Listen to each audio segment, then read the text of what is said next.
Parlons d'abord des travailleurs de CI Sénégal qui ont exprimé leur colère après 10 ans sans salaire. Ils sont très remontés contre Baratal, le patron de la société pour l'équipement hydraulique et industriel Sénégal qui, selon ses employés affiliés à la CNTS-FC, est resté insensible face à cette situation. Les travailleurs sont très déterminés à en découdre avec Baratal. Mama Tarnia est le délégué du personnel.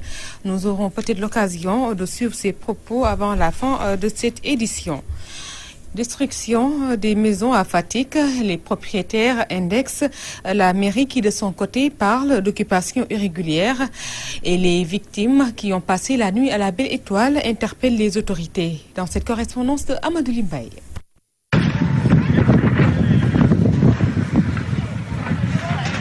Plus de 100 maisons démolies à la cité Diakhaye de Fatick. Les propriétaires désespérés accusent la mairie.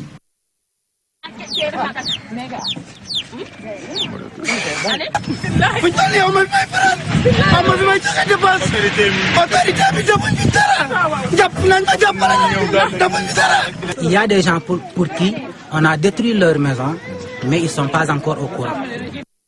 Parce que ce n'est pas du tout facile d'investir une grande somme d'argent, vraiment, pour en fin de compte, regarder sa maison se ruiner comme ça. Et je crois qu'il y a quelqu'un qui a commandité un tel fait.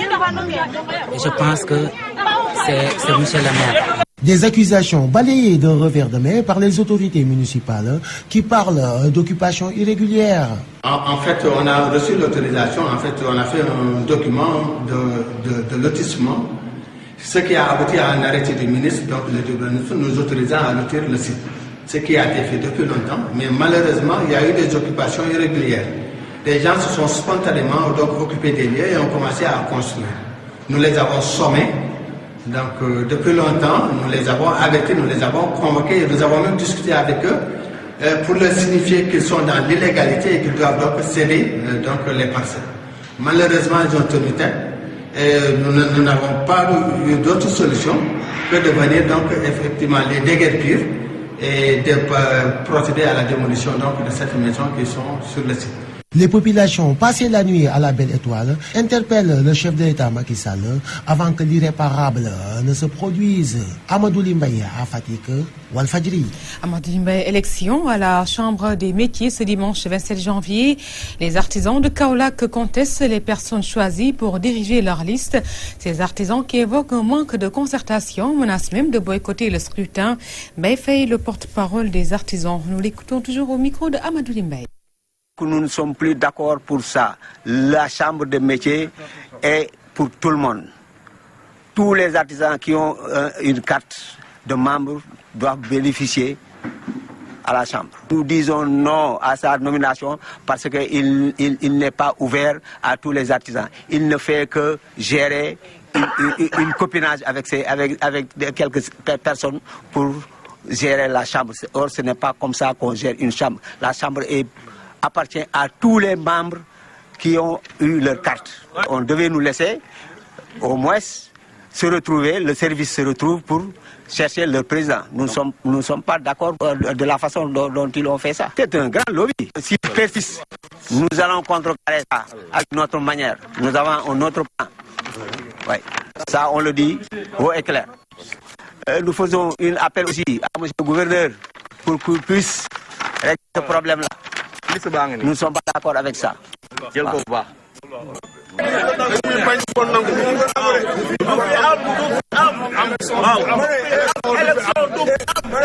Le carburant peut encore baisser, c'est la conviction du secrétaire général du syndicat national du pétrole et du gaz de la CNTS-FC. Selon Cheikh Diop, l'État doit associer les acteurs des hydrocarbures pour dégager les mécanismes de régulation en vue de soulager les ménages. Cheikh Diop, interrogé par Théodore Semedo. Nous disons que le problème de la baisse des prix des hydrocarbures est une revendication récurrente. Une revendication ne doit pas être récurrente, elle doit être dynamique, évolutive. Donc cette revendication doit être réglée définitivement. Et nous pensons que l'intégration des porteurs de la revendication dans le secteur dans le comité national d'hydrocarbures peut régler la récurrence de ces revendications. Parce que nous devons comprendre les mécanismes qui amènent ce comité à augmenter ou à baisser les prix. Nous le comprenons, mais nous devons être dans ce comité. Depuis 1963, date à laquelle la torche de la SAR a été mise à feu, en ce moment-là, le capital de la SAR était détenu à 90% par des multinationales. L'État qu'en avait 10%. Si l'État administre les prix depuis lors, c'est parce que le problème des hydrocarbures a un aspect politique. Cela veut dire quoi? Il y a des moments où le prix des hydrocarbures flambe. C'est le cas des années 2005, 2006 et 2007. Le baril était aux environs de 150 et plus. Si on avait appliqué la vérité des prix, les gens sortiraient dans la rue. L'État avait amorti le choc et prenait sur lui la différence. Aujourd'hui, que le baril est en train de chuter, l'État doit aussi arrêter d'en profiter trop et de répartir le profit au niveau des acteurs, des travailleurs, mais aussi des populations. Bien sûr, le prix du carburant, de l'avis des usagers, les tarifs du transport sont restés toujours intacts, selon Pierre Mbahan Gomis, le président du syndicat des transporteurs de la région de Thiès. Cette situation s'explique par d'autres paramètres. Un reportage de Ndiapité. La baisse effectuée sur le prix du carburant ne laisse pas indifférents les acteurs du transport, même si ces derniers l'apprécient à sa juste valeur. On ne s'attendait pas à plus de 500 francs le litre, mais on s'attendait à moins de 500 francs le litre. L'État a pris une décision et que cette décision-là, nous ne sommes pas très satisfaits. Du côté des usagers, cette diminution ne s'est pas fait sentir, étant donné que le coût du transport est toujours le même. On ne l'a pas senti, on paye toujours les mêmes tarifs. C'est vrai qu'on en a entendu parler, mais ça ne s'est pas répercuté au niveau du transport en tout cas. Selon Pierre Mbahan Gomis, président du syndicat des transporteurs de Thiès, cette situation est due à d'autres paramètres qui n'ont rien à voir avec la baisse sur le prix du baril de pétrole. Parce que vous savez que le véhicule a des outils multiples. Par exemple, il y a les pneumatiques, il y a le lubrifiant, il y a le carburant, il y a les pièces de rechange. Et cette diminution de prix ne concerne que le carburant. Où sont les autres paramètres? Et ces paramètres-là sont les paramètres les plus considérables qu'on doit prendre en considération supérieure que le prix du carburant. Les usagers devront prendre leur mal en patience face à des transporteurs qui ne sont pas prêts à diminuer les tarifs du transport, prétestant que la baisse sur le prix du carburant est insignifiante. Macky Sall va trahir son serment s'il parvient à appliquer la réduction de son mandat de 7 à 5 ans. C'est de l'avis de Maître El Hadji Diouf. L'avocat s'est prononcé aussi sur l'homosexualité au Sénégal et les cas de détention de Oumar Sarr et Karim Wade. Il faisait face à la presse au cours de laquelle a assisté Birama Ndiaye.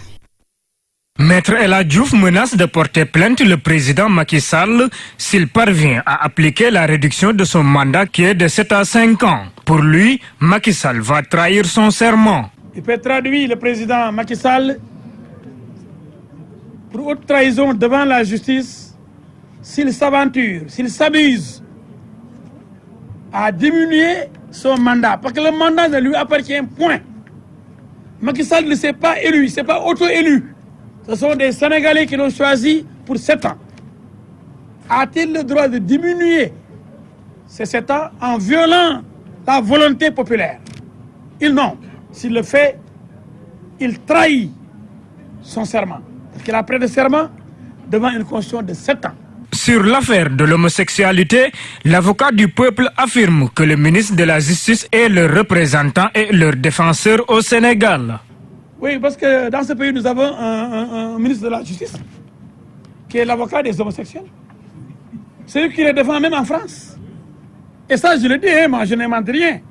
Il a toujours dit que le Sénégal est en retard parce que le Sénégal doit légiférer, légaliser l'homosexualité. celui-là, il ne va pas faire arrêter les homosexuels. C'est pourquoi il fait croire qu'au Sénégal, on ne punit pas l'homosexualité. Faux, monsieur le ministre. Au Sénégal, dès lors qu'on sanctionne, qu'on punit les actes contre nature, on punit, on sanctionne l'homosexualité. On n'a rien à revoir, on n'a qu'à appliquer la loi. La loi prévoit des peines pour les actes contre nature. Ceux qui sont pris en train de faire du gourdigan doivent être sanctionnés. On n'a pas besoin de gourdigan chez nous. Des tapettes, on n'en a pas besoin. On est en train de favoriser le yambarisme, le gourdiganisme. Mais ça ne peut pas continuer. On a besoin d'hommes valables, de vrais guerriers. Mais des hommes femmes là, mais il faut arrêter ça. Pour l'arrestation de Omar Sarr, Maître Diouf évoque qu'il est dans son rôle d'opposant et suit de près le dossier qui est entre les mains de la justice. Concernant le cas Karim Wade, Maître El Hadji Diouf plaide pour que le président lui accorde la grâce car il a déjà purgé la moitié de sa. Merci Birama Ndiaye. Face à la presse, le secrétariat exécutif national de l'Alliance pour la République se dit déterminé à accompagner le président Sall à respecter sa promesse électorale qui est de réduire son mandat à 5 ans. Ces appareils invitent aussi l'opposition à faire preuve de responsabilité. Aminata Touré au micro de Ndiabité. Je mets quiconque à défi dans l'histoire récente de la démocratie africaine et je dirais même mondiale de nous citer un exemple où un président élu, et bien élu à 65%, sur un mandat de 7 ans, décide par lui-même, sans pression aucune, et je pèse mes mots, aucune, puisque les Sénégalais qui mettaient leur bulletin dans l'urne votaient pour un mandat de 7 ans. Pour respecter son engagement comme homme d'honneur et homme de parole, le président Macky Sall a décidé de respecter son engagement. Je pense qu'il faut célébrer cela. Il est rare que les politiciens s'illustrent par le respect de leurs engagements. Et celui-ci est un engagement de taille. Je pense qu'il faut rendre à César ce qui appartient à César et célébrer et féliciter notre président de parti, le président Macky Sall, pour avoir tenu parole. Omar Sarr, maintenu en prison, le coordonnateur du PDS devait être entendu dans le fond du dossier ce mercredi. Ses avocats ont introduit une demande de mise en liberté provisoire et réclament l'annulation de la procédure. Omar Sarr, placé sous mandat de dépôt depuis le 21 décembre dernier, est inculpé pour faux et usage de faux et diffusion de fausses nouvelles pour un communiqué rédigé sur l'affaire Lamine Diack impliquant le président Sall. Suivant ce compte-rendu de Maman Tandour. Une demande d'annulation de procédure et une liberté provisoire. C'est ce que réclament les avocats du secrétaire général adjoint du PDS, Omar Sarr, suite au renvoi de son audition de ce mardi. Après l'audition de Omar Sarr, nous avons déposé une demande de mise en liberté provisoire. Son maintien en détention ne se justifie pas, d'autant plus que nous avons jugé que son arrestation était illégale. Illégale parce que ne pouvait pas intervenir sans l'autorisation de l'Assemblée nationale. On nous a dit que c'est le flagrant délit. Vous savez, le flagrant délit, je l'ai pratiqué. Je l'ai pratiqué quand je défendais Abdoulaye Wade en 1994. On nous a même parlé d'un flagrant délit continu. Alors que Omar Sarr a tenu le comité d'abord, ce sont des déclarations du comité directeur, il a signé en sa qualité de secrétaire adjoint, donc des déclarations du comité directeur. Deuxièmement, on est en matière de délit d'opinion. Et en matière de délit d'opinion, vous ne verrez jamais quelque part une procédure de flagrant délit.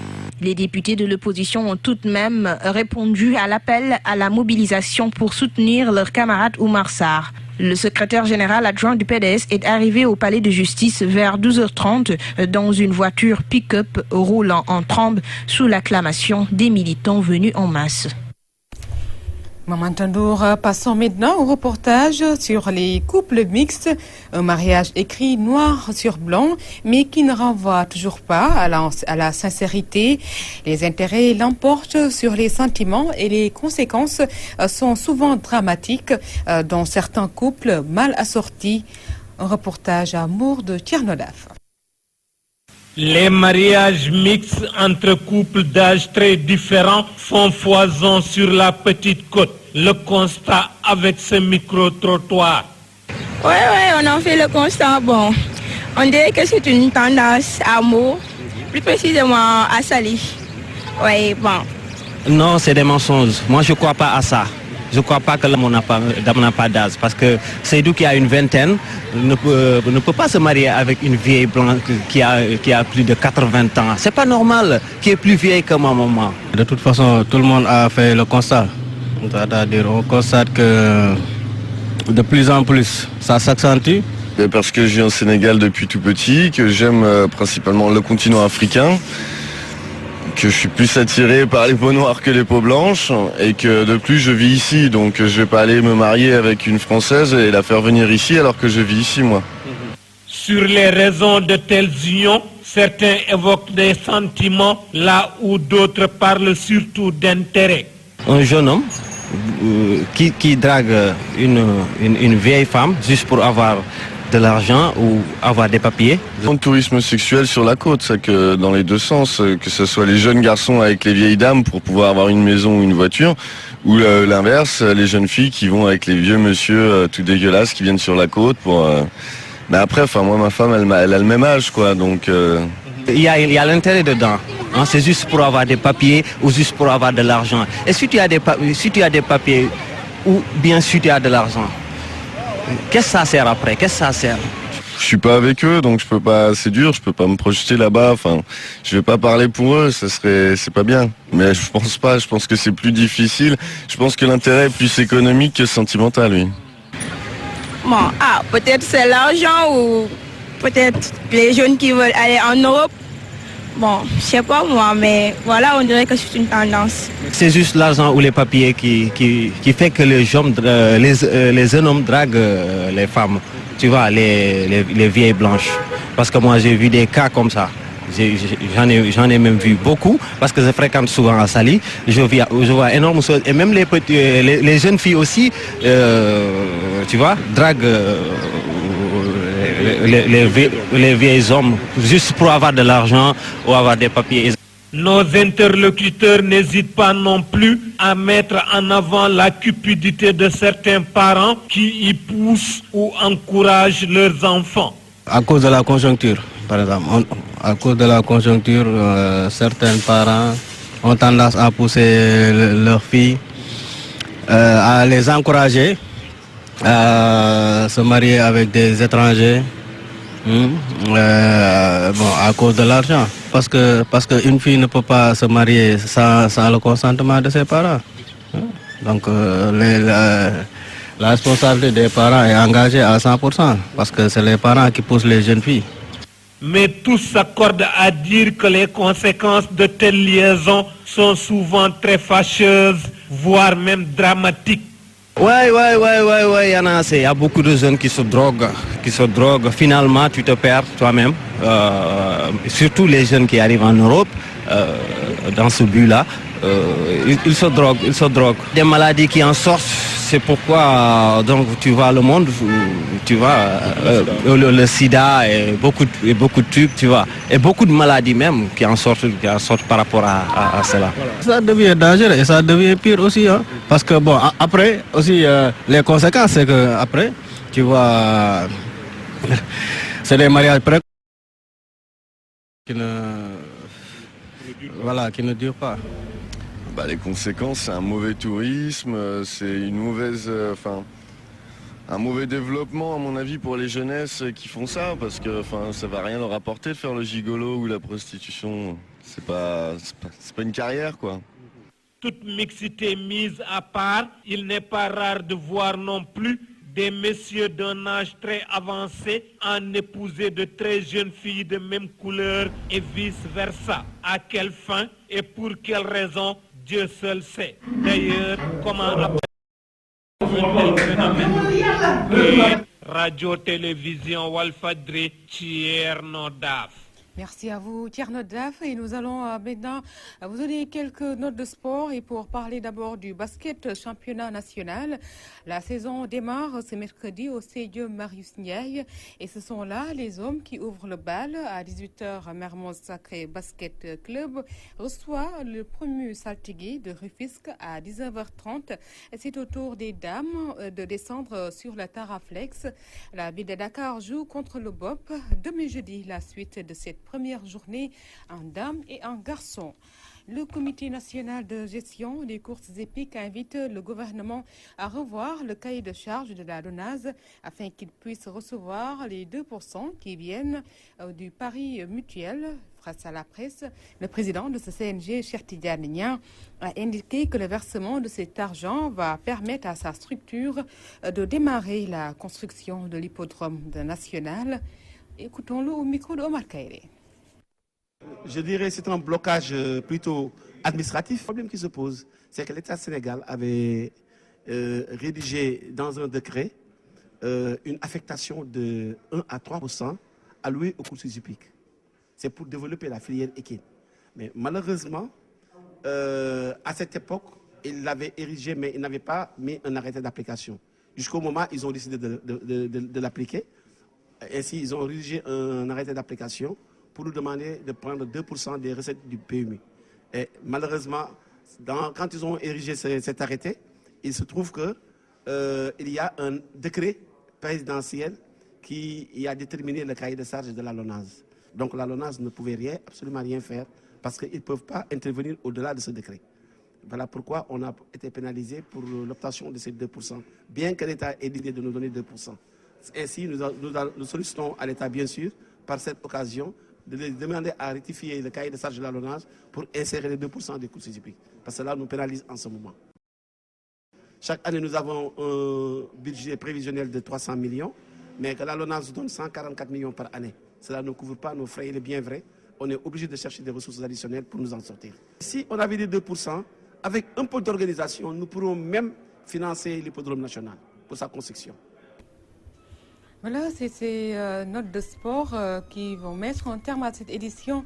Un grand merci à Yarato Penda Dialogué, à Ramatoulaye Sall Diop, du côté technique, co-esthétique. Merci à Abinour. Côté rédactionnel, merci également à Ousmane Sen. La suite de votre programme sur Walf TV en compagnie de Nefa Touniaï pour le magazine de la rédaction.